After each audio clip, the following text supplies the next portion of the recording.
Shenggen, thank you very much giving the overview of the book. Now we will have several authors presenting from their chapters and reflecting on them. The first speaker we have now is Marie Ruel. Marie is the director of the Poverty, Health and Nutrition Division at IFPRI. Welcome, Marie. So I've been asked to talk about the chapter that I co-authored in the book, which is about agriculture and nutrition programs, what we have learned. So this chapter was based on a literature review that we concluded in 2017, which was looking at recent evidence of the impact of agricultural programs on nutrition, and using the new studies that have come out, because there's been a lot of other reviews that have been done between 2000 and 2013, but there was a lot of new studies between 2013 and 17, so we decided to go back and look at the evidence again, but with stronger studies. So I just wanted to make sure that we all agree on what we're talking about here, the programs, because this is really very different from agricultural policy or large investments in agriculture. It's the kind of small programs that people implement, governments implement, or NGOs, non-governmental organizations, local or international implement, and target the poor household, poor farmers, the ones that don't necessarily have access to the innovation and large investments that happen in agriculture. So what these programs do, so they focus usually on trying to improve the nutritional status of young children and of women. They focus often on what we refer to as the first 1,000 days, and sometimes they focus on other members of the household, but really they've been recently trying to focus more on the first 1,000 days because they want to improve nutritional status. And I think the world has understood now that we need to focus on the first 1,000 days as a priority if we want to reduce stunting. The package of intervention usually includes an agriculture intervention, which is often, and if not always, promoting production diversity. So the assumption is that people just don't have enough nutrient-rich foods in their diet, so if they produce it, they will be able to consume it, improving their access and their intake of these kinds of foods. So you think of vegetables and sometimes small animals or other type of livestock. A second type of intervention is behavior change communication. In order to meet the objectives of improving nutrition, you need the behavior change communication. So you want to increase the intake of nutritious food by the families who are producing them. And you want to improve also their practices related to nutrition, health, and sanitation and hygiene in order to achieve nutrition outcomes. And most of these programs also have a women's empowerment set of activities. This is the example from Helen Keller. I have to say not all programs are that well designed. There's a lot of variety. But Ellen Keller developed this model, and many have used it, and Ellen Keller itself has really refined it over time. And has a strong model. Now, the question of whether these programs are implemented properly is another thing, but the design is good. So, as I said, we did this review and published it in 2018, and then we have a shorter version in the book. And so we found, to our great surprise, actually, 45 new papers between 2014 and 2017.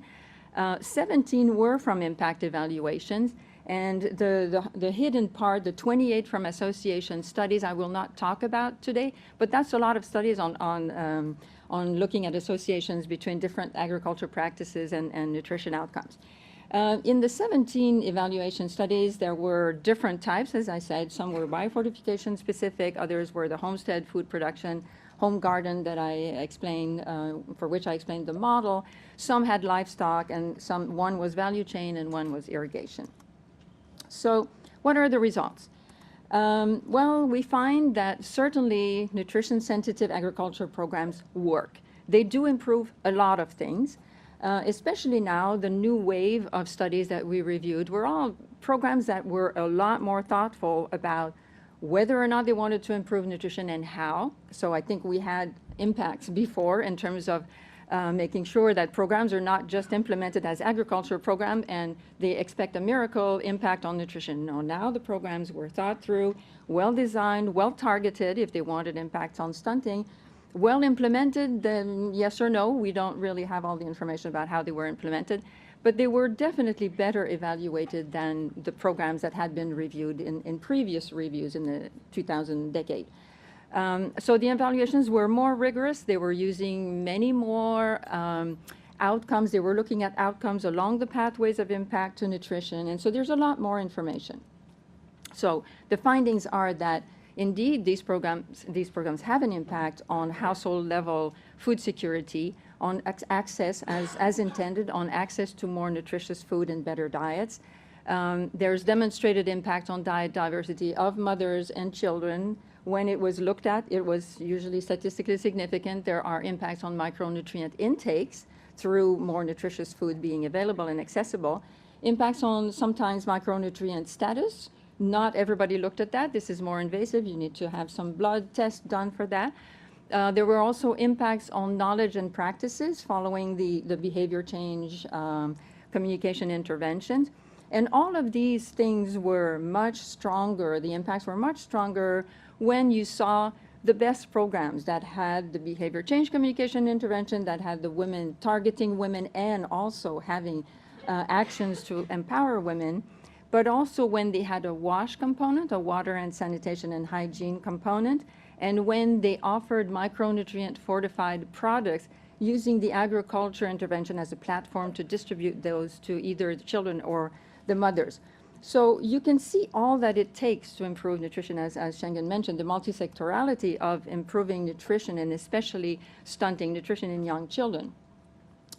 On the other hand, we found that there was, when you put all of those eggs in this basket and you end up having some impacts on stunting, but most studies actually did not have an impact on childhood stunting. Even those that were well designed and that had a good evaluation with large enough sample size, which was an issue in previous studies, it just wasn't there. So I'm getting now to the punchline of our reflections. Are programs becoming too complex? If we really insist on improving stunting, are we going to have to do all of the things that are in my bullet 2 in order and bundle it all up in an agriculture program? Otherwise, we won't have that impact. Why do we want agriculture absolutely to be responsible for reducing stunting is the big question. So we recommend that agriculture does something else. We recommend that agriculture moves away from trying to focus only on reducing stunting, but focuses on what they're really good at, which is to improve diets, improve availability and access of nutrient-rich foods, improve the diets, and improve the diets not just of the mother and the child, but improve the diets of every member of the household. None of the other members of the household were measured. Like, what's the diet diversity of an adolescent girl in a household that received this intervention? No information. And actually, we see that the mothers benefit a lot in terms, their diets improve a lot. So why not make agriculture responsible for improving the quality of diets?